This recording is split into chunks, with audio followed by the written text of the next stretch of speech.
Hey, good morning, everybody. Welcome to Mornings with the Focus. This morning we got Cardell Dudley Jr. on, Wilson Tarpe Jr. And look, man, we got some fun things to talk about. We're gonna start with the NBA, just because it was making noise last night. So the MVP race, been hearing about the two very talented centers that's kind of been leading that race for most of the year. There's been another guy that's just been bubbling right underneath them consistently all year. Might have heard of him, reigning champion, if you will. Giannis and Embiid, their teams went head to head last night, and we got a championship type performance from the Greek Freak. Cardell, you wanted to pose the question, so all right, you want to get your thoughts on it. Do you feel that Giannis moved ahead of Embiid last night? Yeah, he definitely did. I think it's gonna go down to the wire, honestly, because if Embiid going to rampage or Jokic going to rampage and they don't lose, let's say the remainder of the game, wins matter to me. I ain't with the people who the wins don't really matter. No, you know what I mean? Like right now, it's Jokic with the numbers he's putting up. No Jamal Murray, no Michael Porter Jr. They're at 45 wins. Six in the West. The Bucks have 47 and Philly have 46. But the difference is Jokic went in Embiid's house and got a win off him. And Giannis did the same thing. And I was keeping an eye on that game because that's one of those statement games, that determines a lot of things. You know what I mean? And even though I was at the arena, Kermit Wizards Bulls, I was keeping an eye on that game. And Philly was up double digits in the second half. You know what I mean? It's like, okay, you think they got it. Then you look up in the fourth, like, here come the Bucks. And that's just the, sound cliche, but the championship DNA, they know how to win.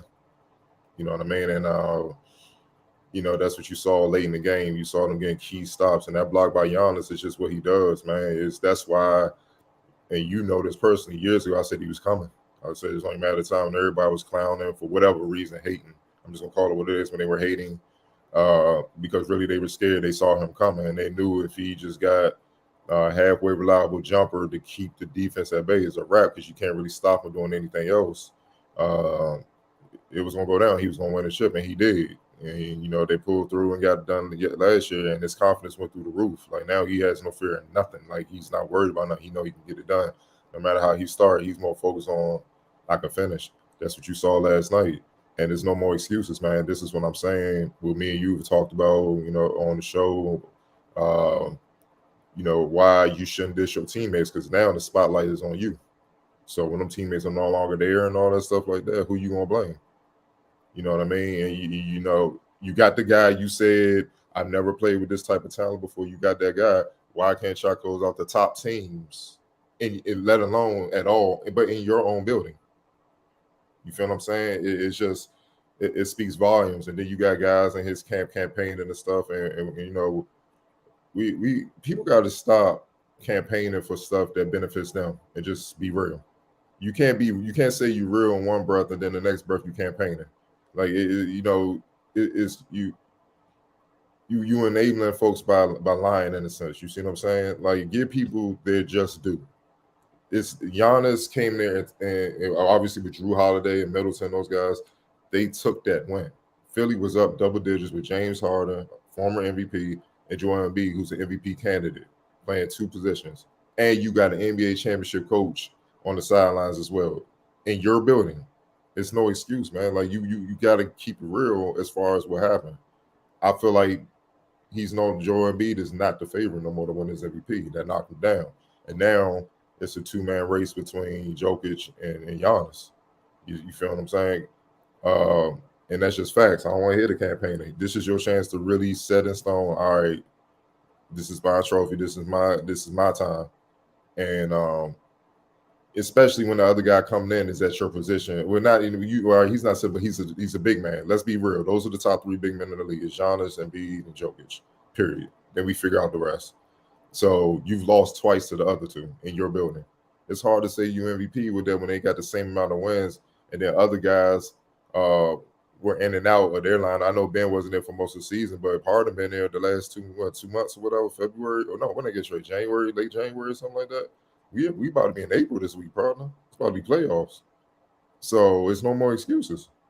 Like, if you a serious team that can contend for a championship, if you're a serious MVP candidate, you don't allow that to happen. and he allowed it to happen. You know, and there's no knock against Embiid or whatever it is, what it is. But you know, you see all the difference in the stretch between Giannis and Embiid right now, and he has some things to learn. And really, it just comes down to the other end of the ball because that's what won the game. You know, even Embiid, I saw the play with Drew Holiday, locked him up. Now Middleton did a good job of hedging out, but you gotta you still gotta make a play, and you threw it out of bounds and stuff. If you are they playing good defense? Throw the ball, relocate when you can be more effective, especially when you got Drew on you. Oh, you should have backed his ass down, made him have to really collapse on you, and then go ahead and make that pass. But he's not. He wasn't comfortable. And late game execution is the end all and be all everything, man. So, you know, big win by the Bucks. Giannis doing what he does. You already know how I felt about Giannis for years. It's nothing new to me. I'm just laughing, you know what I'm saying? Because a lot of people are quiet now. They can't even say nothing. Mostly his peers who will attack us in the media, you know, so much about our takes and their worst because they should know better after having competed with these guys. So, but we won't go there, man. But, you know, it's a good win. But, yeah, man, you can't say he's MVP favorite after that, you know, after these two losses, man. Yeah, no, I'm right with you with that. And that's kind of like those games mean that much more when you're in a race like that, especially when the guys you're battling with, you get a chance to go head to head. So last night, you know, both of them had good performances, what have you. Giannis led his team from, you said, down double digits. The down double digits in the second half in your building. You both had 14 boards. We saw the block at the end of the game. 40, 14, and 6, and 3 blocks for Giannis. Look, Joker came in this building. He had less help than Giannis had and left the building with a W. Look, man. And we're Harden going off. Yeah. That's what makes it worse. Like, it ain't like Harden. All right, damn, Harden ain't sure if I see why. Nah, bro. No, Harden. And that's the other. Though, I don't know what people watch in basketball was. It seemed like people just enamored with offense and how you score. And that's the end all be all. That's not all the aspects of basketball, man. It's that how you make players better, rebounding, defense, and stuff like that. I look at all of that, and then the intangible stuff. Are you competitive? Do you shrink when the big moments come? Are you down? Are you down to get on the other top players when your team need to stop? You know what I'm saying? Can you score on the other top players when you got elite defenders and keep all those times? And how consistently can you do it? Yep. That's what separates the greatest players from good players to average players to mediocre players who may not get in the game. It's as simple as that, man. And that's why I was a big fan of Giannis. Like, he did it all, and he hoops like he's on a 10-day trying to stick. But he's a superstar. He's a world champion. He's already a Hall of Famer. But he still plays like, yo, man, if I don't do something, I'm going to be out the league, and I may not get another chance. That's the difference, the effort.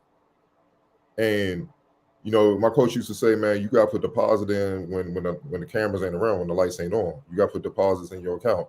So in the game, when you make a withdrawal, there's something there. Giannis prepares. He puts a lot of deposits in his account. So when the game comes, he can withdraw and keep withdrawing and keep withdrawing. Other players can't do that. And that's why you see him in big games. He's still moving and operating like it's the first quarter. Where other guys sluggish, making mental mistakes and stuff like that, it shows, man. And that's why, you know, me and you both spoke on it. Like, y'all really gonna jump on this Philly and be bandwagon and stuff like that?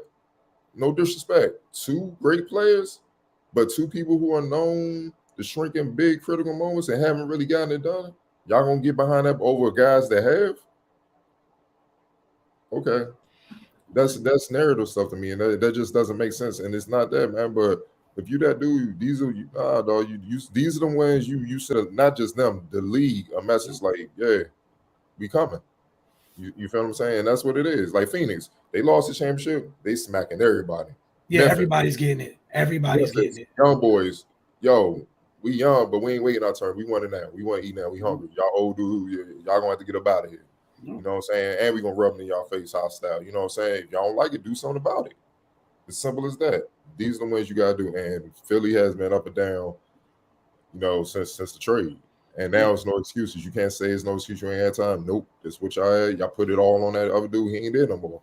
But yet you still see symptoms of the same things happening. So it is what it is. And now with that loss, you drop from second to what? Fourth. And the Bulls are 2 games behind. So they're 2.5 games behind. So they like, yo, let's try to get these W's, try to make a run to get home court. You see what I'm saying? So it is, and Toronto behind the Bulls. Mm-hmm. So if you don't continue to handle business, y'all might find yourself having to go on the road in the first round to try to play, play a team when y'all was just in second place, man, after that trade with 2 MVP guys, caliber guys on your team. That makes no sense. And lastly, just before we close out this topic, and again, the importance of that other end of the floor. Like, all we keep hearing about Philly is how gifted they are offensively, and that's wonderful. But again, that other end of the floor is going to be their demise. You can't live like that on that end of the floor. Again, you're up double digits on the champs. If you were just a solid defending team, you shouldn't have been in that situation last night. Or at least Giannis might have had to go for 50 plus for them to come back. But they erased the lead like it was nothing. They kept it moving. And in the game's biggest moments, like you talk about Giannis, the Bucks been there. They're comfortable in that situation.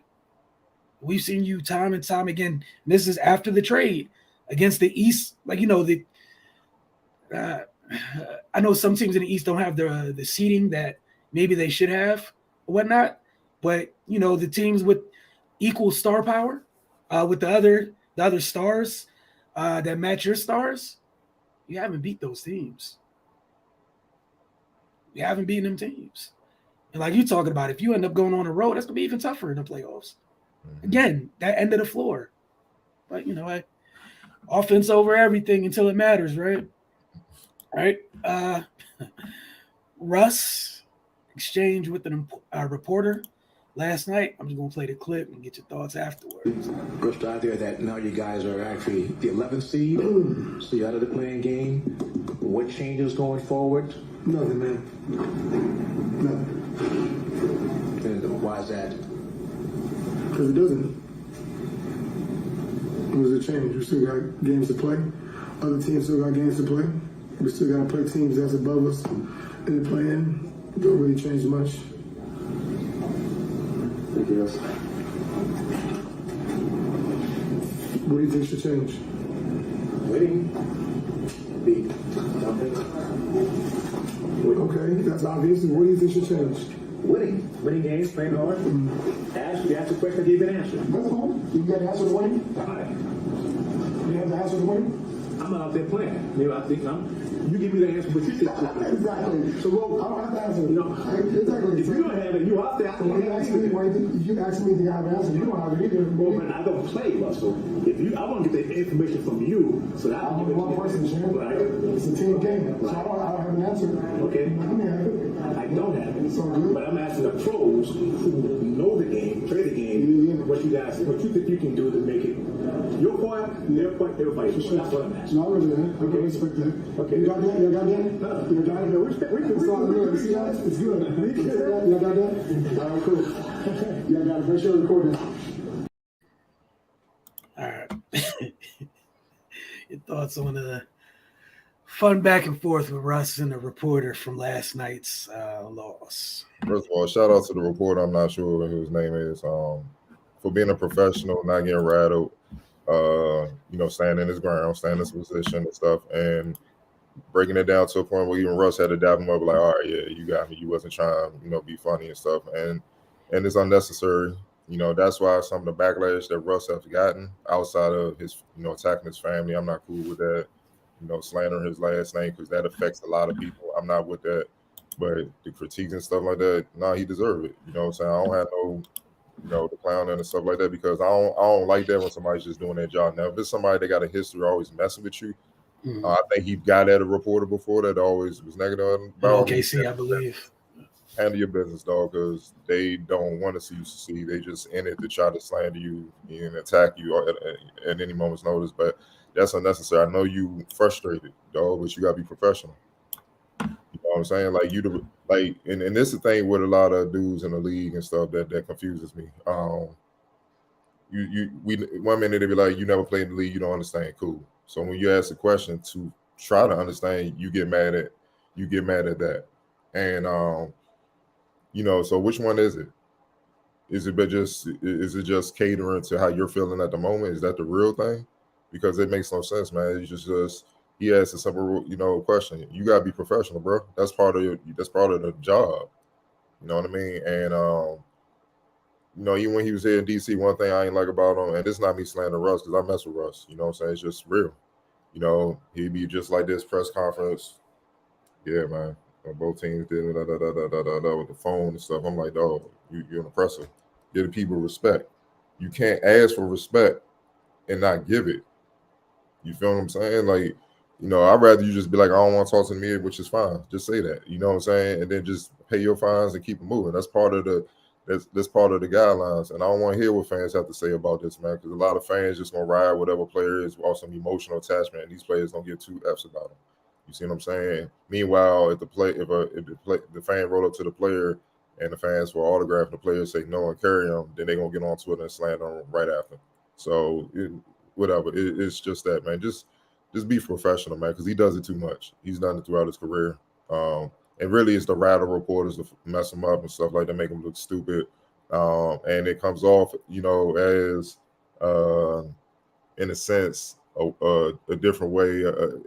He's going on a roundabout way of basically saying, shut the hell up. You don't know what you're talking about. Why are you talking to me about this? You feel what I'm saying? So you're going to ask a dude who don't play in the league, don't play for the Lakers, what can y'all do to win games? You're in those huddles, you're in the timeouts and stuff like that.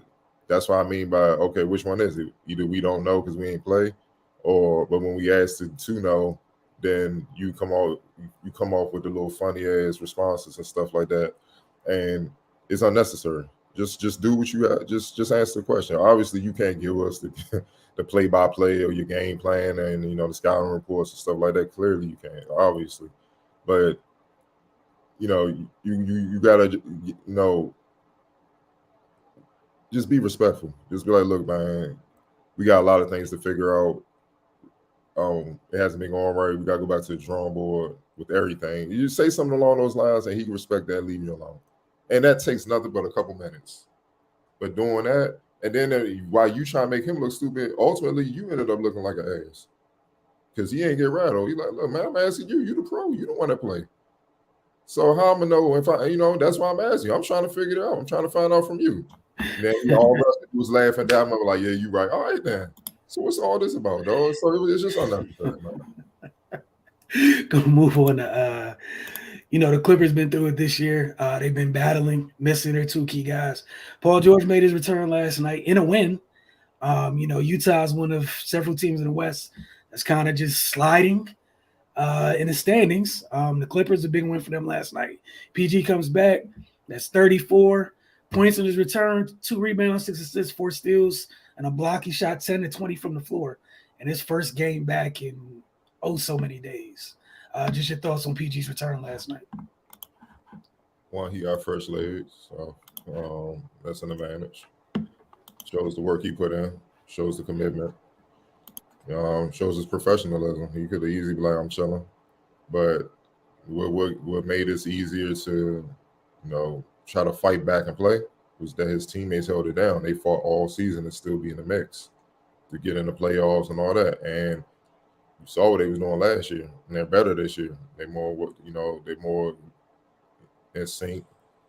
Chemistry is stronger. They're fighting for one another. Guys getting healthy. And you saw Paul George. They was like, he may come back later this week, and he just happened to pop up that night. So, look, they're not obligated to tell other teams in the world when guys can return. So I expect to see Kawhi at some point. That's just how it rolls. So, and then they're going to sneak up on everybody with them 2 dogs, and now it's a whole different ball game. So, hey, I ain't mad at it. I love what Tyronn Lue is doing. Obviously he's one of the best coaches in the league, period. He's proven it. Keep proving it. Hell, saw his work firsthand. Yeah. Wizards up damn near 40. They came back and got the win. Unbelievable comeback. I'm looking at that. I would know. I'm like, oh, what the hell? That was unbelievable. But, I'm not shocked, man. So, yeah, people better start paying attention to the Clippers. I do expect to see them they're killing them roles come back, and then it's on. Then it's just then it's on. It changes a lot. You know what I'm saying, with those two dudes, and they got fresh legs. Yep. And they're gonna be hungry to play. Yeah, it's gonna be interesting. But on Utah side, yeah, some big changes gonna have to be made. This offseason has been long enough. I think Ingles getting hurt and them trading them that hurt them bad, because I think he was just a comment. People don't understand chemistry with the team. It's just certain guys. They may not be the superstar. They may not even play, but they have the respect of everybody in a locker room, and their personality keeps everybody even keel and keep everybody focused on the task. And I think they lost that with him. You know what I mean? Look, and I'm not trying to disrespect, Royce O'Neal and all that. That's Ingles' spot. He would have been in that spot. He's not Ingles. So without Ingles' ability to shoot and play make, Royce O'Neal's a better defender. It's simple. Teams can gang up on Mitchell and Conley. Gobert's not really an offensive threat. It's easy to game plan for him. And, Clarkson, pretty much their only really offensive threat coming off the bench. Rudy Gay's up there. He's not what he once was. So it's easy to it's just easy to game plan for him, man. It's predictable. Just hold it down with Donovan Mitchell and hope somebody else beats you. And right now they showing that when against the top tier teams, teams that are a threat, it's not going down. They can't beat them, man. So, and I don't know, man. Like they're a weird team. They're a weird team because they were promising a couple years ago, but they're weird, man. But I think it's just their defense. They just, as a team, I think they overly rely on Gobert to clean everything up, and that includes Mitchell because he gets cooked too. And, you can't. Hey man, he's a shooting guard, right? So he had PG. He gave up 34. You can't say it's the same stuff. I know it ain't all on him, ISOs and stuff, but look, man, it is what it is, dog. Some changes gonna be made because right now you talk about your 90s Knicks, it just got to a point where even after they couldn't beat the Bulls and then the Pacers were beating them, it was just like, all right, it's reached this point. We got to make some changes because we're not going to get on the hump with this. So change the Jeff Van Gundy or whatever, trade a couple players. It's just at that point, man. And I'm not saying they should trade Prince Snyder. They just got to get some new, fresh blood in there. But the main thing is, let's be real. They got to keep Donovan Mitchell out because if you lose him, this is rebuild time. Nah, for sure. Another thing, like they're just where a lot of, especially against a team like the Clippers, where you see the type of athleticism and length they have on the wings. Utah, like you said, after Gobert, they're just overly reliant on him to do everything on that end of the floor. And it's tough. You look around the league, some of the teams you were talking about earlier, they have dogs up and down the floor on the wings. And, Utah has some guys, but, it's tough. There's a gap. And yeah, I'm glad that you brought up that team I used to root for. It's time, Utah. Currently constructed. This has been a run. It's been what it is. You need to figure out life around Donovan and Rudy. And you need to figure it out quick. Otherwise, like you said, you stand to possibly lose one of them. You know how this league is. If somebody wants out all of a sudden, you give it enough time, they usually get what they want. So they might trade Rudy. Yeah. Because he has value. And there's a couple teams that he's literally the piece away from changing their whole dynamic. Like, think about, what if Rudy go to the Hawks? Yeah. With Trey. Now he cleans up a lot of their defensive issues, especially Trey's defensive issues. But Trey will make him a lob machine. He'll score more with Trey. Yep. You know what I'm saying? Or I'm just thinking about teams that need, like, even Miami. He's a defensive monster. He can move Bam to the 4 because Bam was an undersized 5, and then you got him at the 5, but Bam still straps. That changes a lot with them, man. You know what I'm saying? It's just, hell, dog. What if he end up in Brooklyn? Yeah. Like, it'd be sick. It'd be like, oh, damn, dog. He would help a lot of teams. He's the piece for a lot of teams that, all right, we contenders now. Let's go for it. So, we're going to see how it goes. For sure. All right. I know you want to shout out Cam Whitmore and Kiki Rice for their performances in the McDonald's All-American game. So I'm going to give you the floor. I'm going to go ahead and get some clips up. Why are you talking about them? Yeah, shout out Cam Whitmore, Bishop Spalding, senior forward, committed to Villanova. Kiki Rice, Sidwell Friends going to UCLA, local products out the DMV. I also Cam Whitmore play for Team Mello, and Kiki, I believe, for Team Durant. I'm not sure. I think it's that last time I checked. But needless to say, they put on great performances. Kiki had 17 points and 1 MVP. Cam Whitmore had 19 and 7. I felt he should have won MVP, but they look, it's Duke world right now until they get beat. You know what I'm saying? They went to the Duke commit. You know what I'm saying? Derek, you know what I'm saying, who plays for Team Durant, by the way. So it's not no knock on him. He's a dog in his own right. But I feel like Cam really put his imprint on that game, man. But it's just good to see our local kids go on the big stage and do their thing. Wish they could have played hard. I was checking in and all that. That's why it's kind of hard to the trip to go see them if it's too far. I don't know, because they don't always play hard. You never know what you're gonna get. But all they put on good performances and represent it. I'm hoping, excited to see him at the next level. For sure. All right. We talk about this all the time on the WNBA side of things, like all the time, about how hard it is to make the league, how hard it is to stick in the league. Mm-hmm. The list came out yesterday. 88 players put their name in the ring to try to get to the league, to put their name in for the draft. It's 12 teams. We've seen over the last 5 years how hard it's been.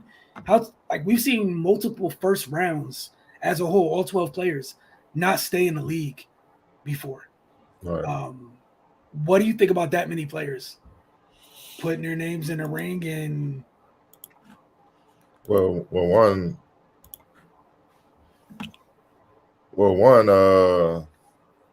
it's a good thing. It shows the game is growing. It was a big deal. More women are eyeing that. More young ladies are eyeing the league and development, trying to get to that point, which obviously just, like I said, grow the game. It shows the seriousness of the league, contrary to what some, fools think on Twitter and social media.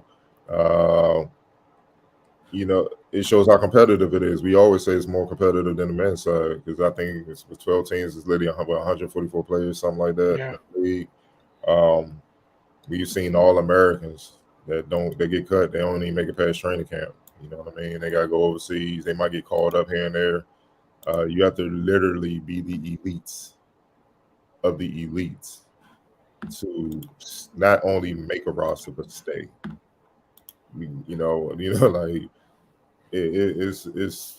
It's real. And we was talking about a young lady who was focusing on, I'm not gonna say her name, who's focused on another team playing, being critical of the coach or whatnot. I'm not sure that you need to be worried about what's ahead. Your mind in the wrong place, because literally training camp will start in a few weeks, and it's real. And they don't have time to mess around. You know what I mean? It's not that many teams. It's not that only the first round get guaranteed contracts. That's 12 players. It's already 88, and more would declare as they finish up the Final Four or whatnot. And are these just college players, or I don't see any overseas play. We don't even know about the international. No, this is just college. So like you said, you got the whole international side of it, and we saw last year's draft. When they're included. See, and that's what I'm saying. So it's easy over 100. You know what I'm saying? Like, easy. It's in the triple digits. So we don't even know what how many international players have saying they put their name in the hat or whatnot that we didn't see. But obviously the WNBA scouts are seeing, so and that thing about, I think it would be even different with the nonsense going over there in Russia and stuff like that. Like, it's just, you know what I mean? It's just, and also, before we get off, free Brittany Griner. Yes. I'm gonna keep shouting that out every show. Free Brittany Griner, man. Some BS, man. You know what I'm saying? What's going on? That's a horrible situation, man. And look, man, Biden and all them, they need to get on that. I know they got bigger concerns stopping the war on Ukraine and all this stuff, but she's in that mix. I feel like she's being made an example of. You got to get on that, because if that was LeBron, he'd have been home already. Or Steph Curry, Kevin Durant, they would have been home already. So why isn't the same emphasis put in for her?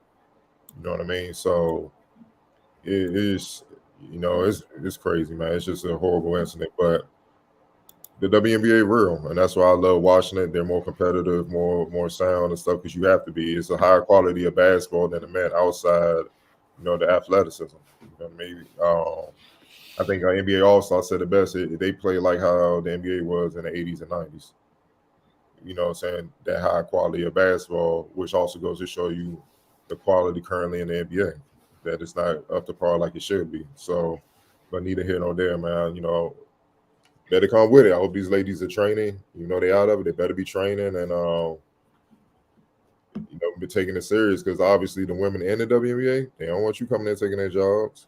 So, good luck to these young ladies, but there's gonna be some rude awakenings, and everybody that was calling you little sis and love you, all showing all this love and all that, they will disappear soon. That literally ended as soon as you put your name in the hat and it was time to try to take their job. So that's gone.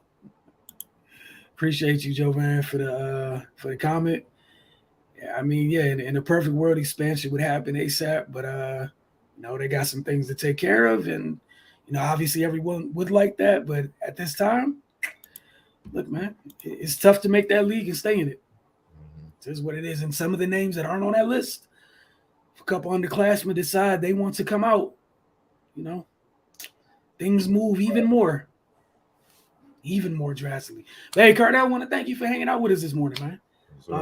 And again, just reminded to everybody, we got Wizards Outlook later today because they had a back-to-back. They played last night. They hosted the Bulls. Tonight they host Orlando. So Kel's back in town. All right, you guys enjoy that. And don't forget, every morning about between 9:30 a.m. and 10 a.m., we're going to get this started. Like Jovan jumped in here and commented. We get enough folks in there commenting, talking, whatever. We'll open up the line, let you guys, pretty much call in, talk. Like I said, never be the first person to mess it up for everybody else as far as the call-ins go. But we wanted to start this to have more of an open dialogue with you guys, because on other mediums, when we're talking, we just don't have enough time to really talk to you guys at length because, time constraints and whatnot, especially after games. Don't forget, WNBA starts very soon, and Final Four this weekend is going to be fun. And I'll see you guys tomorrow morning for sure. And y'all have a great day.